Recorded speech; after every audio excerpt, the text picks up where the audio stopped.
जय किसान साथियों, मैं हरि बेनीवाल किसान जागृति मंच पर एक और वीडियो में आपका स्वागत करता हूं।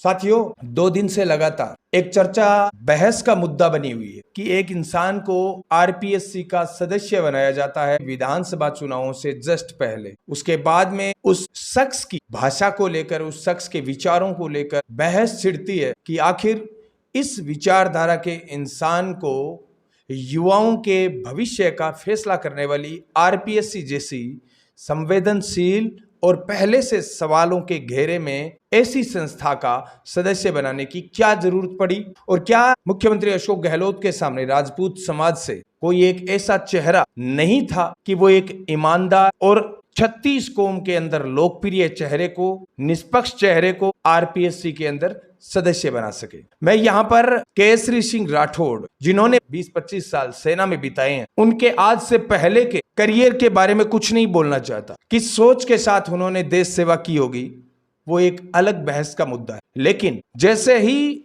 वो सेवानिवृत्त होते हैं उसके बाद में मैंने जब उनके वीडियो सुने, मैंने उनकी जब भाषा सुनी, मैं जानकर हैरान रह गया। पहले तो मैं सिर्फ ये सोच रहा था कि एक समाज विशेष का इंसान होने के कारण कर्नल केसरी सिंह राठौड़ का विरोध हो रहा है, लेकिन जब मैंने कर्नल केसरी सिंह राठौड़ के विचार सुने, जब उनके ट्वीट देखे, जब उनके भाषण सुने, तब मैं जानकर दंग रह गया, हैरान रह गया। और मैं भी पूरे दावे के साथ कहता हूं, आपने भी अभी तक अगर कर्नल केसरी सिंह राठौड़ के विचार नहीं सुने हैं तो आप YouTube पर सर्च कीजिए, Facebook पर सर्च कीजिए कर्नल केसरी सिंह राठौड़ के स्पीच। सुनने के बाद में आपको भी हैरानगी होगी कि आरपीएससी जैसी महत्वपूर्ण संस्था के अंदर, जिसमें युवाओं के भविष्य का फैसला होता है, वहां पर इस प्रकार की सोच के इंसान को सदस्य बनाना सरकार की मजबूरी है या फिर सरकार खुद चाहती है कि इस प्रकार की संस्थाओं में इस प्रकार के लोग ही रहने चाहिए। मैं राजपूत समाज से कोई विरोध या कोई द्वेष नहीं रखता। जब मैंने बजरी माफिया मेघराज सिंह का विरोध किया था, तब भी बहुत सारे लोग कहते थे कि आप एक समाज विशेष के खिलाफ बोलते। तब मैं सब मेरे भाइयों से कहना चाहता हूं, विवेकशील विचार मंच और किसान जागृति मंच के इस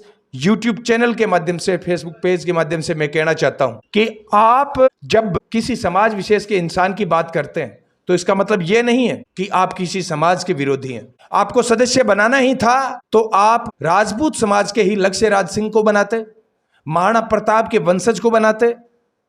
आपको सदस्य बनाना ही था राज्यवर्धन सिंह राठौड़ जैसे ईमानदार सदस्य को बनाते। यहां तक कि प्रताप सिंह खाचरियावास जैसे इंसान को भी अगर आप सदस्य बनाते, चेयरमैन बनाते, हमें कोई दिक्कत नहीं थी। आरपीएससी का सदस्य ही क्यों, हम तो कहते हैं चेयरमैन बनाओ, लेकिन आदमी तो कम से कम ऐसा होना चाहिए जो निष्पक्ष तौर पर भविष्य के साथ खिलवाड़ ना करे बच्चों के। आज युवाओं और बेरोजगारों के भविष्य से खिलवाड़ के चलते आरपीएससी वैसे ही देश भर के अंदर सबसे संवेदनहीन और भ्रष्ट संस्था का खिताब पा चुकी है।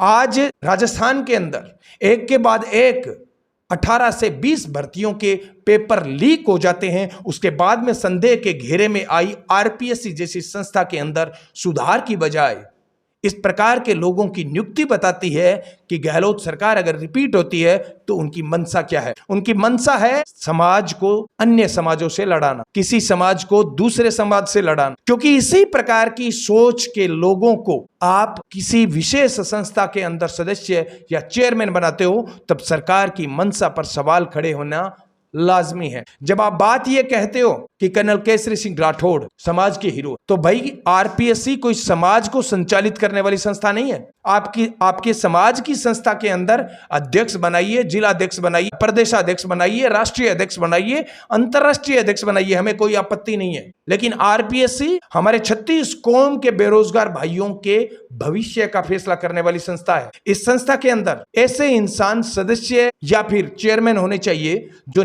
न केवल निष्पक्ष हो बल्कि उनकी विचारधारा के अंदर कहीं पर भी सामाजिक द्वेष की भावना ना हो। मैं तो यहां तक कहूंगा, कर्नल केसरी सिंह राठौड़ के स्पीच, उनकी विचारधारा जब आप सुनोगे आपको भी पता चलेगा कि उस इंसान की रग रग में एक समाज विशेष की बातें भरी हुई है। और यहां पर भी मैं दावे के साथ कह सकता हूं कि इस प्रकार के लोग किसी भी समाज के सगे नहीं होते हैं। ये भाषण राजपूत समाज की भलाई के दे सकते हैं, लेकिन नहीं, यहां पर भी राजपूतों के साथ छलावा ही होगा। मैं दावे के साथ कह सकता हूं कि इस प्रकार के लोग आगे जाकर भ्रष्टाचार की नींव बनते हैं, भ्रष्टाचार के स्तंभ बनते हैं। तो क्या राजपूत समाज के अंदर ईमानदार लोगों की कमी है या फिर कांग्रेस के अंदर राजपूत समाज के ईमानदार चेहरों की कमी है? आप चाहे महाराणा प्रताप के वंशज ले लो और चाहे महाराजा गंगा सिंह के वंशज ले लो, बहुत सारे ऐसे राजपूत चेहरे हैं जो 36 कौम के लिए बहुत अच्छा काम कर रहे हैं। व्यक्तिगत तौर पर मैं अगर कहूं तो अनुराग ठाकुर से लेकर राज्यवर्धन सिंह राठौड़ तक और प्रताप सिंह खाचरियावास से लेकर राजेंद्र सिंह गुढ़ा तक, मैं इन लोगों को इस प्रकार के नेता और जनप्रतिनिधि मानता हूं जो 36 कौम के लिए निष्पक्ष रूप से राजनीति करते हैं। लेकिन जब बात राजस्थान के भविष्य को संवारने वाली संस्था के अंदर सदस्यों की मनोनयन की हो और वहां पर अगर सरकार दो समाजों को या एक समाज को अन्य बहुत सारे समाजों से लड़ाने का काम करती है, तब यह बात स्पष्ट हो जाती है कि यहां पर सरकार को सरोकार इस बात का नहीं है कि भविष्य बच्चों का बचाना है या फिर बिगाड़ना है, बल्कि सरकार यह चाहती है कि दो समाजों के बीच में द्वेषता बढ़े ताकि वोटों के ध्रुवीकरण से फायदा पहुंचाया जा सके। आज समाज चाहे राजपूत समाज है या जाट समाज है या कोई अन्य समाज है, हमारे समाज के महापुरुषों से सीख लेकर युवा शक्ति को आगे बढ़ने की बजाय हमारे समाज के अपराधियों से प्रेरणा लेकर नौजवान शक्ति भटक रही है, जिस पर सियासत इस प्रकार से मोहर लगा रही है कि हां, यहां पर आप अपराधियों की विचारधारा से प्रभावित होकर अपने भविष्य को बना सकते हैं। सरकारें इस प्रकार के काम पर मोहर लगा रही है। यही कर्नल केसरी सिंह राठौड़ आनंद पाल सिंह के एनकाउंटर पर यह कहता है, श्रीमान आनंद पाल जी सांवराद।